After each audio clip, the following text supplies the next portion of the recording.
Avis vascular centre మన దేశంలోనే the best varicose vein hospital. మీకు చాలా మంది సలహాలు ఇచ్చుంటారు కదా, వచ్చేప్పుడు అని చెప్పారా మీ పేరు మార్చుకోండి, స్పెల్లింగ్ న్యూమరాలజీ కూడా దీనికే అలైడ్ కాబట్టి చెప్పారా? ఆఫీస్ మార్చుకోమని, లేకపోతే వాస్తు బాలేదు, because they're all allied sciences, correct work on the same principles. ఏం చెప్పారు మీకు ఎప్పుడు? Can you share something? అలాంటి ఎన్నో అంటే ఫస్ట్ ఆఫ్ ఆల్ నా టెంపర్మెంట్ ఆల్రెడీ తెలుసు కాబట్టి there are instances people said that, but నేను నవ్వేసి ఊరుకుంటాను. ఎందుకంటే అలా చెప్పేవాళ్ళకి ఎక్స్ప్లెయిన్ చేయడం కూడా మూర్ఖత్వం అసలు. మరి ఇంతమంది పరుగులు పెట్టి జాతకం చూపించుకుని లేకపోతే పెళ్ళినప్పుడు ఇట్స్ ఓన్లీ ఫియర్ అంటారు, nothing else but fear and desperateness and not knowing what else to do. ఇందాక చెప్పాను కదా, మెయిన్ రీజన్ ఇదే. నాలో తప్పు ఉంది, నా కేపబిలిటీలో తప్పు ఉంది అని ఒక మనిషి ఒప్పుకోలేడు. బట్ కేపబిలిటీ, నా జాతకంలో తప్పు ఉంది, నా టైంలో తప్పు ఉంది, నా విధిలో తప్పు ఉంది, దాన్ని కాంపెన్సేట్ చేసుకోవడానికి తెలుసుకోవడానికి ఇండస్ట్రీ తయారవుతుంది. కానీ అలా చూసుకుంటే ఇప్పుడు పరిస్థితులు మీరు అసలు ఏవి మీ జీవితంలో ఒడిదుడుకులు అయి ఉంటాయి, ups and downs. Of course downs కి ఎప్పుడు పూర్తిగా మీరే బాధ్యత తీసుకుంటారా? ఎప్పుడు నేను యాక్చువల్లీ డౌన్స్ ని తీసుకుంటాను, నేను సక్సెస్కి ఎప్పుడు తీసుకోను. నేను చాలాసార్లు చెప్పాను ఇంటర్వ్యూస్లో, my flops are by intent, my success are by accident అని చెప్పాను. దానికి రీజన్ ఏంటంటే నా నిర్ణయాల వలన వస్తున్నాయి. కానీ ఒక సినిమా అనేది కానీ దేనిగా నిర్ణయం తీసుకున్నప్పుడు వేరే వాళ్ళ క్రియేట్ టాలెంట్ చాలా కలిపి ఆ సక్సెస్ఫుల్ ఫిల్మ్ అయింది. ఒక యాక్టరు, మ్యూజిక్ డైరెక్టరు, ఇలా రకరకాల వాళ్ళందరూ నా విజన్ని ఎన్హాన్స్ చేశారు. ఫెయిల్ అయినప్పుడు ఏంటి, వాళ్ళు ఇచ్చింది నా కోసం ఇస్తున్నారు, దాన్ని సరిగ్గా వాళ్ళు అయినప్పుడు ఆ సినిమా ఫ్లాప్ అవుతుంది. అప్పుడు ఫ్లాప్ అనే దానికి నేను ఒక్కనే కారణం. సక్సెస్ఫుల్ సినిమా అనే దానికి నాతో పాటు చాలామంది కారణం అవుతారు. So coming back to this application, ఇప్పుడు నేను దేవుణ్ణి నమ్మను, జాతకాన్ని నమ్మను, నాకు ఫ్లాప్స్ ఉన్నాయి, నాకు హిట్స్ ఉన్నాయి. అలాగే జాతకాలు విపరీతంగా నమ్మే వాళ్ళు కూడా ఫ్లాప్స్ ఉన్నాయి, హిట్స్ ఉన్నాయి. సో జాతకానికి నమ్మకపోవడానికి, నమ్మటానికి, సినిమా హిట్ ఫ్లాప్కి కనెక్షన్ లేదంటారు. సో జీవితంలో అనుకోని మలుపులు వస్తుంటాయి చాలా మందికి. అంటే ఎక్కడో బిగ్గెస్ట్ ఆర్గ్యుమెంట్ ఏంటంటే దీనికి, ప్రొడ్యూసర్ డైరెక్టర్ ఎంత ఆలోచిస్తారు జాతకం, ముహూర్తం అంటే అన్నిటి గురించి, ఆడియన్స్ ఎప్పుడు అనరాదు. ఆడియన్స్ సినిమా బాగాలేదంటారు, క్లైమాక్స్ బాగాలేదంటారు, ఇది ఎప్పుడు జాతకం బాగాలేదని అనరు. ఎందుకంటే అది హార్డ్ ఫ్యాక్ట్, రియాలిటీ అది. అనుకోని మలుపులు, ర్యాక్స్ టు రిచెస్ స్టోరీస్ వస్తూ ఉంటాయి కొంతమందికి. అవి ఎట్లా ఎక్స్ప్లెయిన్ చేస్తారు అంటే that is exactly the point. ఎందుకంటే కోఇన్సిడెంటల్ కానీ, అంటే మనం అనుకుంటాం, మనం ఏమనుకుంటాం. ఇప్పుడు ఫర్ ఎగ్జాంపుల్ చిన్న ఎగ్జాంపుల్ చెప్తాను మీకు. సుబ్రహ్మరెడ్డి గారి గురించి నాకు ఎవడో మహాజాతకుడు అని చెప్పాను.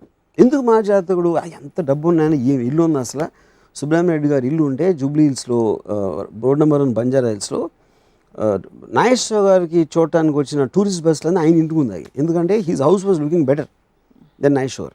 సుబ్రహ్మరెడ్డి గారు ఏంటి అంటే, అప్పుడు నాకు ఇంకా గుర్తుంది, మా ఫాదరు గ్రాండ్ ఫాదర్ కూడా దే యూస్ టు టాక్, ఆయనకి కొంచెం పబ్లిసిటీ పెచ్చ ఎక్కువ, లేకపోతే ఇది అది అనేవారు. వీళ్ళు అంటే సుబ్రహ్మణ్యం గారి గురించి మాట్లాడు. నేను మా నాన్నగారు వెస్పా స్కూటర్లో వెళ్తారు, సుబ్రహ్మణ్యం గారు మర్సిడీస్ బండి వెళ్తారు.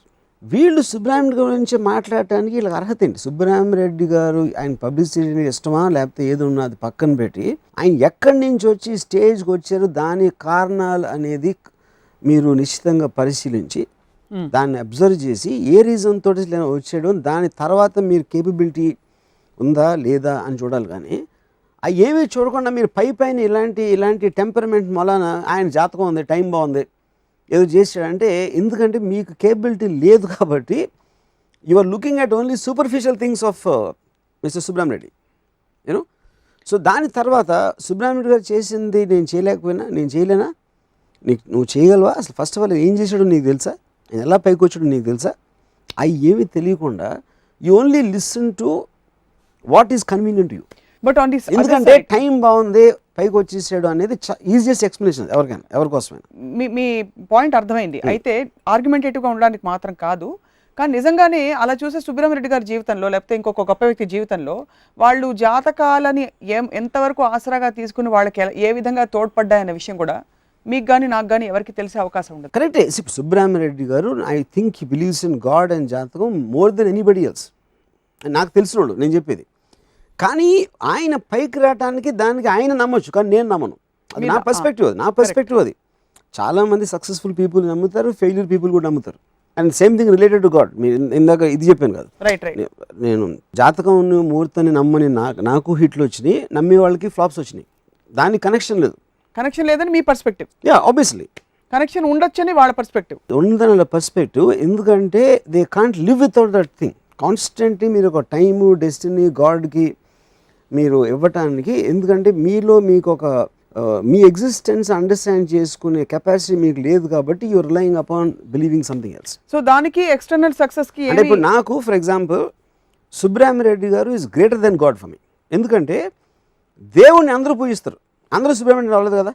సుబ్రహ్మణ్యం గారు ఎక్కువ పూజిస్తారా? I don't think so. చాలామంది ఆయన అంత పూజిస్తారు, ఆయన కానీ ఎక్కువ పూజిస్తారు. కానీ సుబ్రహ్మరెడ్డి మనుషుల్లో అంతమందిలో ఆయన అంత స్టేజ్కి వెళ్ళాడంటే he's a bigger person then God for me. Because he's done it. He's done it. So గాడ్ని పూజించడం అనేది అందరూ చేస్తారు, సుబ్రహ్మణ్య గారు చేస్తారు. కానీ ఆయన వీళ్ళందరూ మనుషుల కన్నా పైకి వెళ్ళడం అనేది ఆయన పర్సనల్ కాంట్రిబ్యూషన్, అది ఐ మీన్ అచీవ్మెంట్. సో మీ దృష్టిలో వర్మ గారు ఏమాత్రం మీకు అసలు grey areas, vague areas, untouched areas లేవా? Everything is intellectually rationalized in your mind and you have it all sorted I mean out? that's the only way you can live. I mean the whole point of living in existence is about you need to have a certain take on something, oka decision. A decision tappavachu. I might be proved wrong next hour in this very discussion or tomorrow, whenever.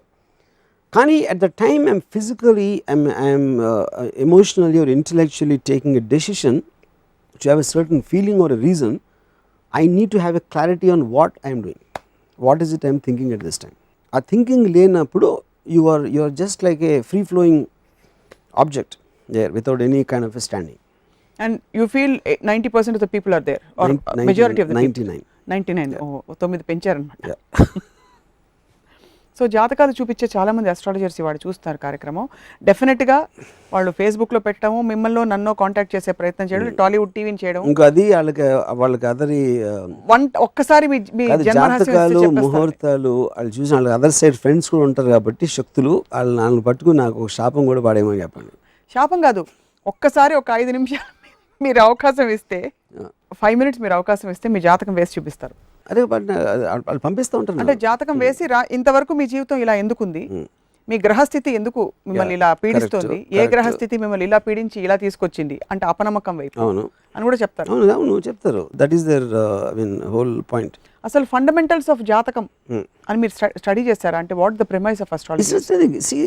See first of all you can make anything into a science. అంటే ఇప్పుడు cup ఎలా పట్టుకుని coffee తాగుతారు అనే దాన్ని నేను science చేయొచ్చు. ఎప్పుడు మీరు కుడి చేతితో పెట్టి ఉట్టి బొటన వేలు దీంతో పట్టుకుని కాఫీ తాగుతారు కదా, అది ఎందుకంటే మీ చూపుడు వేలులో ఒకటి ఉందని నేను ఇప్పుడు అరగంట మీకు లెక్చర్ ఇస్తాను దాని మీద. Anything you can make into a science. ఏది మన దగ్గర ఉన్న వస్తువుల నుంచి గీయగలుగుతాం. మీరు ఇంకా గ్రహాలంటే ఇంకా గ్రహాలు అసలు ఇంక అదే లేదు. ఇప్పుడు నా ఆ సన్ సైన్స్ ఉంటుంది. నా కజిన్ ఒకడు ఉన్నాడు, ఆడు నేను 2 days తేడాలు పుట్టాం. నాకు అసలు ఆడికి సంబంధమే లేదు మా థింకింగ్ వైజ్గా. కానీ 2 days అంటే బోల్డ్ డిఫరెన్స్ ఉండొచ్చు. నక్షత్రం కదా నేను చెప్పేది సన్ సైన్. ఇప్పుడు సన్ సైన్ మీకు వారం యారీస్ అనేది April 1 నుంచి 17 ఏదో అలాంటిది ఏదో ఉంటుంది సంథింగ్, నాకు నెలల ఏదో మొత్తానికి ఆ పీరియడ్ ఆ సన్ సైన్. ఆ సన్ సైన్లో ఉన్న వాళ్ళందరూ ఒక టైప్ ఉంటారు. నువ్వు క్యాప్రికాన్ కదా, లేకపోతే నువ్వు అతను సాజిటేరియస్ అంటారు కదా. అంటే సాజిటేరియస్ కాన్స్టలేషన్ ఆఫ్ ప్లానెట్స్ అనేది దాన్ని క్రియేట్ చేస్తుందని అందరు feeling. Actually sun signs name వాళ్ళు ఎక్కువ మందిని చూసాను, మోర్ దెన్. అంటే they are interconnected not directly. కానీ చాలామంది ఎస్పెషలీ అమ్మాయిలు ఆర్ యూ క్యాప్రికాన్ అంటే ఏదో పెద్ద అంటే కాదు, వాళ్ళకి ఆల్మోస్ట్ ఒక మెడికల్ కాలేజ్ డిగ్రీ కూడా ఫీల్ అవ్వరు అంత. అంటే నాకు తెలిసిపోయింది నువ్వు క్యాప్రికాన్ కదా అంటారు. సో అది ఏంటంటే వాళ్ళకి తెలుసా తెలీదా, లేకపోతే అవతలకి తెలుసు అని వాళ్ళు అనుకుంటారా, అవతల అనుకుంటారని అనుకుంటారా. అందుకని they are just making sounds అని తెలుసుకుని అది చేసి నువ్వు కేవలం సన్ సైన్ తెలిస్తేనే అవతల మనిషి తెలుసు అని నువ్వు ఫీల్ అయిపోతే నువ్వు పెళ్లి చేసుకుని వారం రోజులు డివోర్స్ చేస్తున్నావు. ఇక అప్పుడు సన్ సైన్ ఏం చేస్తుంది పక్కన కూర్చొని? సన్ సైన్ లో కూడా ట్రెండ్స్ వైపరీత్యాలు ఉంటాయి కదా. అదే నేను ఇప్పుడు నువ్వు you can't predict such an important thing in your life. నీ పర్సనల్ లైఫ్లో నీ మొత్తం లైఫ్ అంతా ఇన్ఫ్లుయెన్స్ చేసే దాన్ని ఇంతమంది జాతకం ఉన్నోళ్ళు వాళ్ళు ఎవ్వరూ ప్రిడిక్ట్ చేయలేరు, కలామిటీస్ ప్రిడిక్ట్ చేయలేరు. కోర్స్ ఆఫ్ ద ఒక పొలిటికల్ పార్టీ అవ్వచ్చు, ఓడిపోయిన పార్టీ కూడా తీసుకుంటుంది కదా జాతకం. ఎలక్షన్లో ఫ్యాంటాస్టిక్ మనకి మెజారిటీ వచ్చేస్తుందని నమ్మే పార్టీ కూడా జాతకం అడుగుతుంది, గెలిచిన పార్టీ కూడా జాతకం అవుతుంది, దారుణంగా ఓడిపోయిన పార్టీ కూడా అవుతుంది. విచ్ మీన్స్ బేసిక్లీ వాళ్ళు గెలిచిన దానికి ఓడిపోయిన దానికి జాతకానికి సంబంధం లేదు. అప్పుడు ఈ జాతకం చెప్పినట్టు బెటర్ ఆడు కాదా, ఆవిడ ఎప్పుడు కూడా మీరు ఆ జాతకాలు ఎప్పుడు కరెక్ట్గా ఉండాలని వదిలేనా ఎవరు చెప్పరు. మహా అయితే ఇంకోటి అడుగుతారు కానీ అంతకు ముందు చెప్పినోడిని తిట్టడం నేను ఎప్పుడేం లేదు. ఎందుకంటే that falls in that category. జాతకాలు చెప్పేవాళ్ళు అస్ట్రాలజర్స్ అనేది కొంచెం ఒక డివైన్ ఫోర్సెస్ అనేది మన ఫీలింగ్. అనుకుంటారు అంటే ఎవరికి కనిపించింది వినిపించింది వాళ్ళకి వినిపిస్తుంది కాబట్టి న్యాచురల్లీ. యా. సో జాతకాలు చూపించుకునే వాళ్ళందరికీ ఇవాళ మీరు మీ హితవాక్కులు చెప్పవలసిందిగా మా విజ్ఞప్తి. నాటి పట్టుకుని మీ పుట్టు పూర్వతరాలు మీరెవరు ఇవన్నీ చెప్పగలిగితే they should be the police. So your point is that for entertainment it's okay, కానీ బియాండ్ దట్ నిజంగా ఏం చేస్తారో జనం ఆలోచించుకోవాలి. దేవుడు చెప్పలేదు జాతకం మామని, మనం చెప్తున్నాం. మీరు మాత్రం మారలేదు. నేను ఎందుకు మారాలి?